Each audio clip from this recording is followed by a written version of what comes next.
Magandang umaga sa inyong lahat.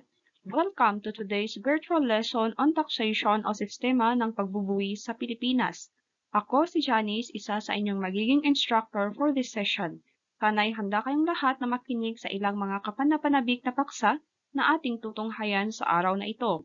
Okay, handa na ba ang lahat?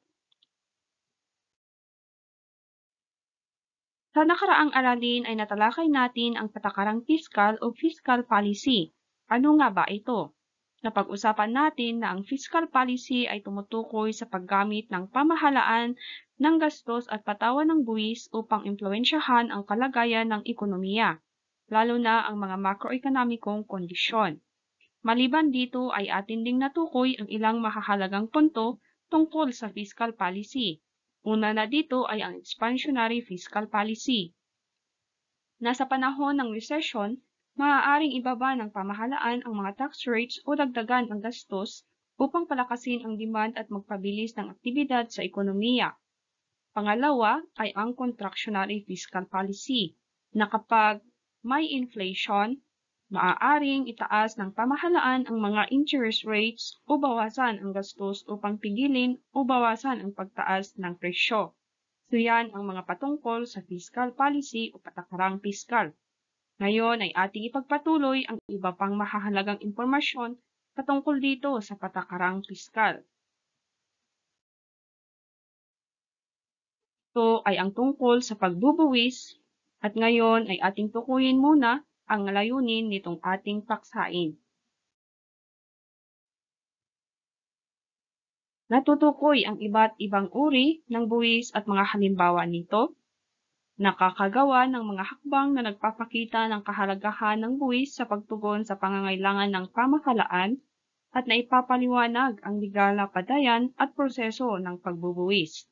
So ito ang sentro ng ating paksain naman ngayon, kaya't nais kong ang lahat ay makinig upang mas mapalawig pa ang ating mga kaisipan patungkol dito.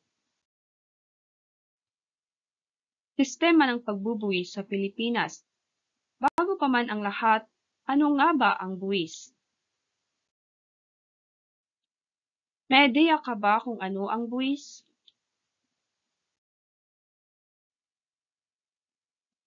Ang buwis ay ang pera o salaping dapat bayaran ng mga tao sa pamahalaan. Ang mga nabanggit ay ilan sa pagkilala sa sinasabing buwis. So, ang pagbubuwis ay isang mekanismo kung saan ginagamit ng pamahalaan ang salapi upang makabuo ng produkto at serbisyong pampubliko. Ngayon ay ating tutukuyin naman ang ilan sa mga iba't ibang uri ng buwis dito sa ating bansa.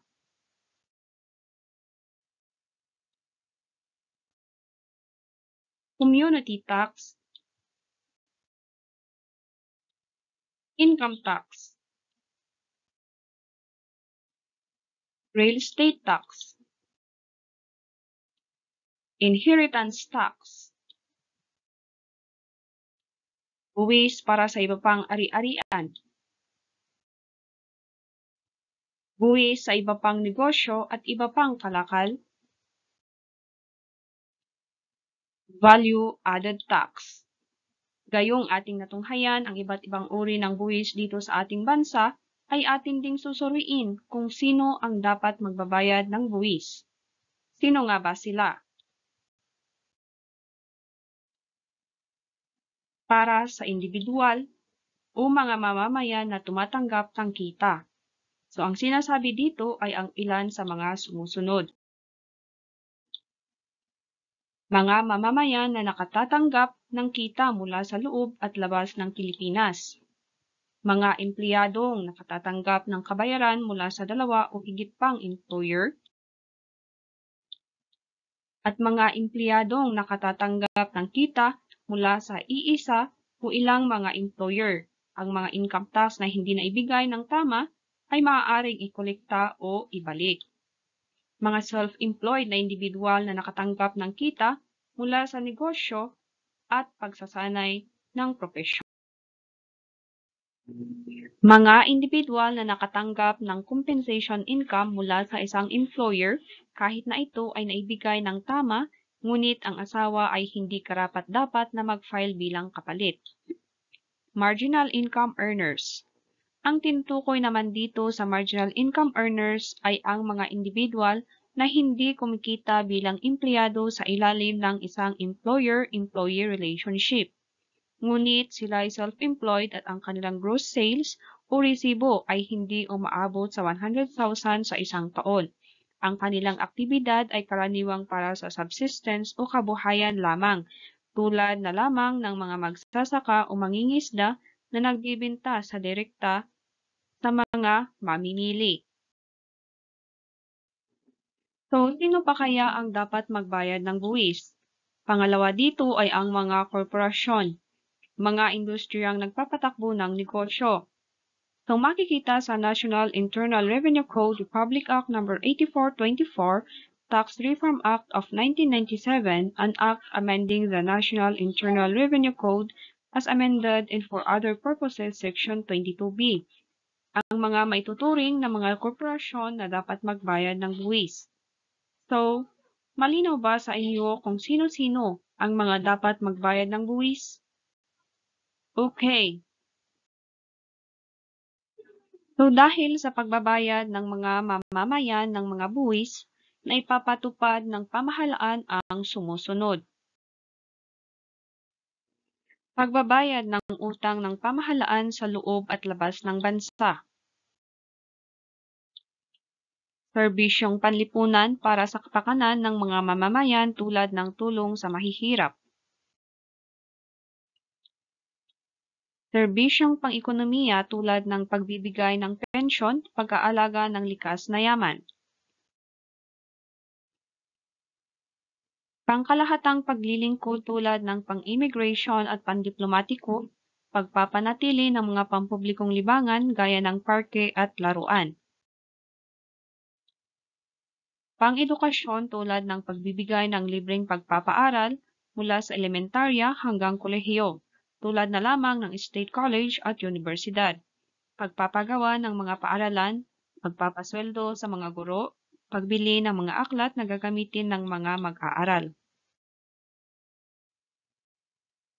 Panggawaing bayan tulad ng paglilinis ng kapaligiran at paggawa ng mga daan, tulay, gusali at mga infrastruktura. Serbisyong pangkalusugan tulad ng pagbibigay ng libreng gamot, pagpapabakuna, pagpapanatili ng mga pampublikong ospital at klinika o mga health center, at marami pang ibang gastusin para sa kalusugan ng mga mamamayan. Pangkaligtasan o proteksyon tulad ng pulisya, bombero at iba pa. Pangkalahatang gawaing pampamahalaan tulad na lamang ng pagpapanatili ng iba't ibang sangay ng pamahalaan, pagpapasahod ng mga pinuno at empleyado nito, at marami pang iba. Ang mga nabanggit ay ilan lamang sa mga bagay na pinanggagamitan sa mga buwis na ating binabayaran. Ngunit kung ating pagmamasdan o titingnan ay may mga ilan pa ring isyu na lumalabas patungkol dito sa pagbubuwis. Ito ay ang tinatawag na tax evasion. Ano kaya ito? Tax evasion. Ang tax evasion ay ang pag-iwas o pagtaka sa pagbabayad ng tamang buwis sa pamahalaan. Ito ay isang illegal na gawain kung saan ang isang individual o negosyo ay naglalabas ng mga hakbang upang hindi may pahayag o maiulat ang kanilang tunay na kita. Sa halip na sumunod sa batas at magbayad ng tamang buwis, ang mga tax evaders ay nagtatago o gumagamit ng iba't ibang paraan upang mabawasan ang kanilang buwis na dapat sana'y ibinabayad sa gobyerno. Ang tax evasion ay labag sa batas at maaaring magdulot ng seryosong parusa tulad ng multa o pagkabilanggo.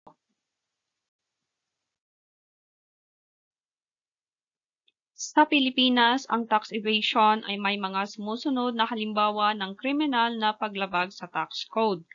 Ang ilan sa nabanggit dito ay mahigpit na binabantayan ng gobyerno ang mga tax evaders at may mga bagong batas at regulasyon na nagpapadali sa pagpaparusa sa mga lumalabag sa buwis. Noong 2023, naprubahan ng House Ways and Means Committee ang House Bill No. 7653 na naglalayong magpatibay ng kasalukuyang batas ukol sa tax evasion. Layunin nito na gawing hiwalay na krimen ang coordinated tax fraud na may mas malalang parusa sa ilalim ng National Internal Revenue Code. Ang mga parusang pagkakabilanggo ay umaabot mula 17 hanggang 20 taon. Sa huli, mahalaga na ipaliwanag ng mabuti sa taong bayan kung bakit kinakailangang mangutang ang gobyerno at kung saan ito inilalaan. Dapat ding habulin ang mga hindi nagbabayad ng buwis, lalo na ang mga malalaking tax evaders at smugglers. Kung ating titingnan, ang matapat na pagbabayad ng buwis ay ang pinakamalaking tulong ng bawat mamamayan sa pamahalaan. Kung nagkukulang ng pondo ang ating pamahalaan, ano ang mangyayari sa kalagayan ng ating bansang Pilipinas? Tama, magiging mahirap ang kalagayan ng ating bansa, kung kaya't ating isaalang-alang ang pagbabayad ng buwis ay hindi parusa, ito ay isang responsibilidad. Tama ba o hindi? Tama, ang pagbabayad ng buwis ay isang responsibilidad. So base sa ating aralin ngayon, may mga katanungan ba o nais kayong liwanagin? Okay. Kung gayong wala ng mga katanungan, ay magkakaroon tayo ng maikling katanungan upang matukoy kung talagang naintindihan ang aralin o paksain ngayon.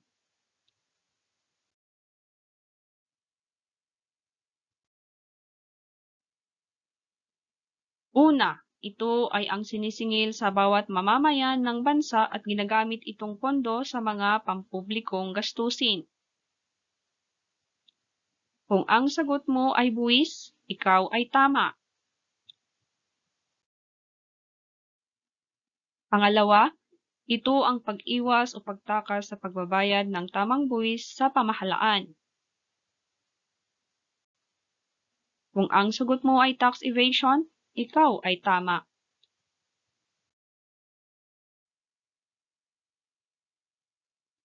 Pangatlo, ito ang uri ng buwis na binabayaran ng mga mamamayan kung siya ay 18 taong gulang na. Kung ang sagot mo naman ay community tax o sedula, ikaw ay tama.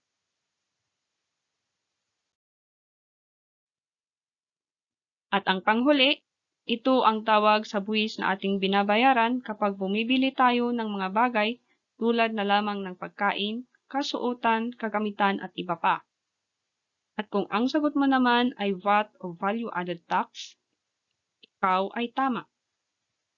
So yun lamang ang ating tungkol sa paksain ngayong araw at maraming salamat sa iyong pakikinig.